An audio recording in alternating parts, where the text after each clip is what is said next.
कोई प्रयोगशाला ही नहीं है, कोई प्रैक्टिकल नहीं होता है। मैं साइंस का विद्यार्थी रहा, इसलिए मैं घूम घूम के विद्यालय में कार्यक्रम करता हूँ, जाता हूँ तो देखता हूँ कि वहाँ का लैब की क्या अवस्था है, जहाँ प्रयोगशालाएं होती है। विज्ञान तो प्रयोगशाला पर आधारित है। जापान के बच्चे जो इंटर साइंस से पढ़ते हैं वो पूरा वैज्ञानिक हो जाते हैं, और हमारे यहाँ तो पीएचडी करेगा तो डॉक्टरेट की उपाधि, तो उसके बाद भी वैज्ञानिक शुद्ध रूप से नहीं हो पाता। जो मेडिकल साइंस की मैं बात बताऊं, अभी डीएनए टेस्ट हुआ है पूरे भारत का। इंजीनियरिंग और मेडिकल में जो लड़के पढ़ते हैं और हर साल पास करते हैं, जो उनका 5 साल का कोर्स होता है, उसमें टेस्ट हुआ है कि 100 में 5 बच्चे मात्र डॉक्टर इंजीनियर कहने लायक हैं। ऐसी स्थिति इस देश की शिक्षा व्यवस्था की, बताइए। और 95 कैसे हैं? सब वो डोनेशन से पास होते हैं, पैसे के बल पे।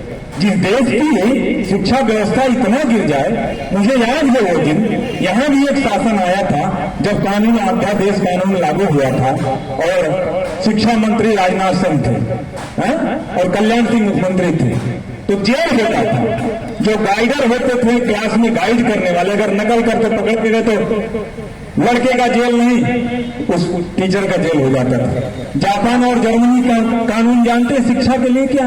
हर साल बच्चों का टेस्ट होता है, तो वहां अध्यापकों की भी परीक्षा होती है हर साल। वहां का ऐसी व्यवस्था है। जस्टिस मोबिन एक्ट अमेरिका में लागू हो, वहां रोडों पर ऐसे गाड़ियों में जज चल रहे हैं, और एक भी कोई खून खराबा हुआ तो तुरंत ही गाड़ी में बैठे ही उसका चार्जशीट कट जाती, जेल। नो कोई मुकदमा, नो कोई गवाही, डायरेक्ट जेल, तुरंत सजा। और यहाँ की स्थिति क्या है? न्याय व्यवस्था देख लो, लिखा है न्यायालय, लिखा है विद्यालय, न्यायालय में न्याय नहीं मिलता, फैसले होते हैं। यहां से हारे एसडीएम कोर्ट से तो जिला में जाओ, और जिला कोर्ट से हार जाओ तो फिर हाई कोर्ट में जाओ, हाई कोर्ट से सुप्रीम कोर्ट। न्याय कोई जज इतना दमदार नहीं है, व्यवस्थाएं नहीं है कि कलम वहीं तोड़ दे लिख के कि आज के बाद आगे आप कोई भी फाइल नहीं दायर कर सकते हो। ऐसा कहीं लिखता है कोई जज? रास्ता छोड़ देता है। ये कैसा व्यवस्था है यहाँ की न्याय व्यवस्था? ऐसा होता है? ये देश स्वर्ण युग था, स्वर्णिम युग को कहा गया चंद्रगुप्त मौर्य के समय। चंद्रगुप्त विक्रमादित्य का जो इतिहास काल रहा, ये देश स्वर्णिम युग कहा जाता था। क्यों कहा जाता था? जब एक बार चाणक्य को बुलाकर चंद्रगुप्त मौर्य ने पूछा कि हाँ महामंत्री चाणक्य, महर्षि चाणक्य उनका नाम था, विष्णुदत्त नाम था उनका, तो बोले कि किसी देश का राजा तब तक उसकी राजतंत्र व्यवस्था कितनी दूरगामी हो सकती है, उसका मूल कारण बताओ एक शब्दों में। तो महर्षि चाणक्य ने क्या कहा सुनोगे?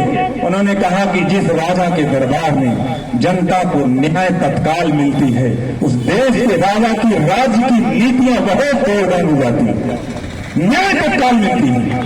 अगर 1 महीना 2 महीना, यहाँ तो 3 पीढ़ियां बीत जा रही हैं। एक जुडिशियल जस्टिस कोर्ट में मैं पता लगाता हूँ तो एक जज के ऊपर 15-15 हजार फाइलें हैं जिला जज के पास। बताओ, अरे खोपड़ी है कि खोपड़ा? और कोर्ट में बैठता है 2 घंटा बैठा तब तक खत्म कहानी। कैसे न्याय मिलेगा जनता को? अमेरिका की तुलना करते हैं, वहां हर ब्लॉक में न्यायालय है, ब्लॉक स्तर के न्यायालय है। वो आपके पास अभी एक अध्यादेश के लिए बात चल रही थी, तब तक सारे वकीलों ने हड़ताल किया, नहीं ब्लॉक में न्यायालय हो जाएगा, तहसील में हो जाएगा तो जिले वाले क्या करेंगे? अरे भाई, हर साल जब डिग्री लेके आ रहे हैं, एडवोकेट बन रहे हो तो बनाओ ना। हम तो कहते हैं सरपंची व्यवस्था थी, राजस्व, तो गांव में हर न्याय पंचायत में एक न्यायालय बना दो, ताकि गांव का झगड़ा गांव में ही समाप्त हो जाए, जिला पे जाने की जरूरत नहीं हो, तत्काल व्यवस्था मिलेगी और जनता को सुरक्षा मिलेगी। जब न्याय तुरंत मिल जाएगा तो दूसरा व्यक्ति वहां गलती नहीं करेगा, उसको तुरंत दंड मिलेगा किए हुए कर्मों का, तब तो वो भयभीत होगा। नेताजी सुभाष चंद्र बोस ने कहा जेलों में जब गए कि सुन लो, मैं रहूं या न रहूं, देश आजाद हो, इस देश को एक चीज की जरूरत पड़ेगी, 20 वर्ष तक कोड़ा मार शासन होना चाहिए। कैसा होना चाहिए? कोड़ा मार, क्योंकि ये अंग्रेजों के गुलामियों का नमक खाए हुए लोग इतने जल्दी सुधरेंगे नहीं।